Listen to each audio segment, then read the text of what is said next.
Hi, Jess Ponce here. I am an author. I am a media and communications coach, and I'm also a personal branding expert. And what I do is I help people communicate at their best. And in particular, find ways to be more clear, more confident, and more charismatic. And I want to talk to you today about charisma. And what does Downton Abbey have to do with charisma? I'm going to get there in a minute. But first, let's talk about what charisma is. I think that so often we have this misconception of what it means to be charismatic. That it means somehow to be funny or witty or catchy or big and bold or somehow gregarious and serious. That's not charisma. For some people, there are aspects of it that are part of their natural charisma, but it is not a measure for all of us to aspire to. Because if you're trying to be funny and you're not, or you're trying to be gregarious and you're not, it doesn't come out well. In fact, we listen to people all the time on video, on TV, everywhere, and we know when someone's trying to fake it. And that happens a lot with people that I work with, is that they're trying to be something that they are not. Again, if you are funny, great. But if you happen to be somebody who is more thoughtful, or you consider yourself an introvert, that may not work for you. So what I want to do is talk about your CQ. Yeah, CQ. And that stands for Celebrity Quotient.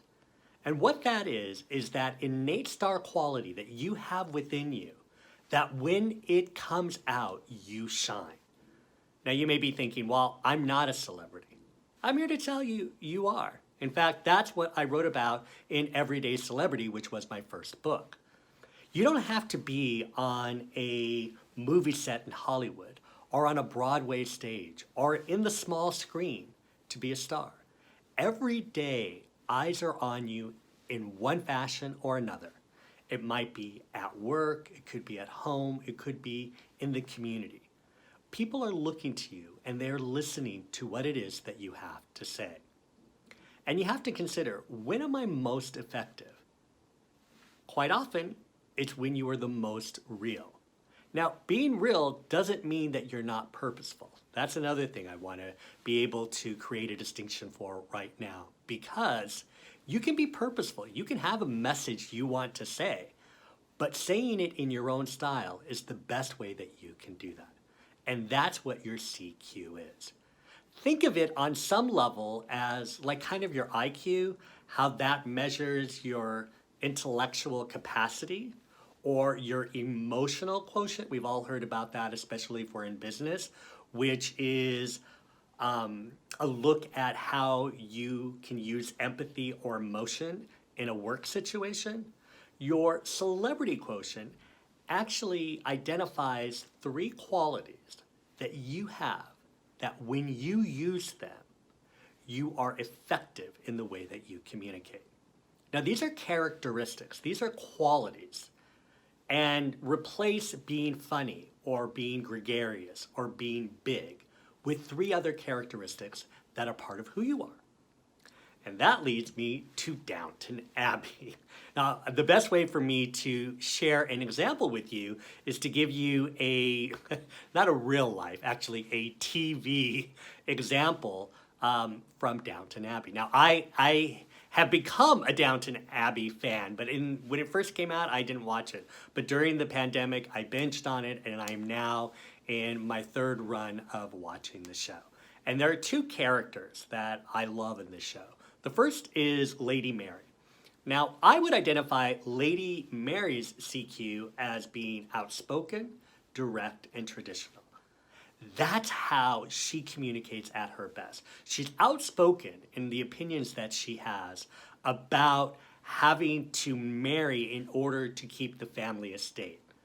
She's direct when she shares her thought about it, because she's not only direct about that, but she's direct in what she thinks about you and everybody. She's just one of those people who does that. And she does it in a way where she may offend you, but you're like, oh yeah, that's who she is. But she's also traditional Because as much as she may be outspoken about having to marry a man in order to keep the estate, because it goes from man to man, not woman, she knows or believes that she has to follow the tradition in order to keep the estate. So outspoken, direct, tradition. Lady Edith, her sister, is quite different. She is quirky, independent, and passionate. Quirky because she's got a little bit of that sort of middle child thing going on. Independent because she knows as a middle child she's going to make her own way. And she's passionate. She's passionate about her opinions, similar to Lady Mary, yet different. Her passion shows up in her writing. In fact, that's what led her to become a journalist for the newspaper. So each one of these very strong, likable, yet different characters show up in their own natural charisma. How do you find your own CQ? Well, grab a piece of paper and think about 3 situations in which you were called to speak. It could be at a business meeting, could be in the community, could even be with your family. And think about what made you effective in that scenario, or maybe even ineffective. Were you direct? Were you passionate? Were you helpful? Were you witty? And when you look back at these things, you will begin to identify patterns that I'm really effective when I'm passionate, or I'm helpful and I explain details, or when I'm sincere. For me, my CQ is helpful, passionate, as you can imagine, and also witty. When I use these 3 characteristics, I know that my CQ is spot on and I can be an effective communicator. Now, that doesn't mean that other things aren't coming into play, but right now, we're just talking about charisma. So take out a piece of paper, think of those 3 scenarios, and begin to identify characteristics that you have, yes, you have, that allowed you to communicate at your best. You know what? And then share those with me in the comments below, or even email me at jess@jp3globalmedia.com. I hope you found this helpful. If you did, like and share, and also remember to follow me here on YouTube. And if you want to reach out to me via email, please go to jp3globalmedia.com. Thank you.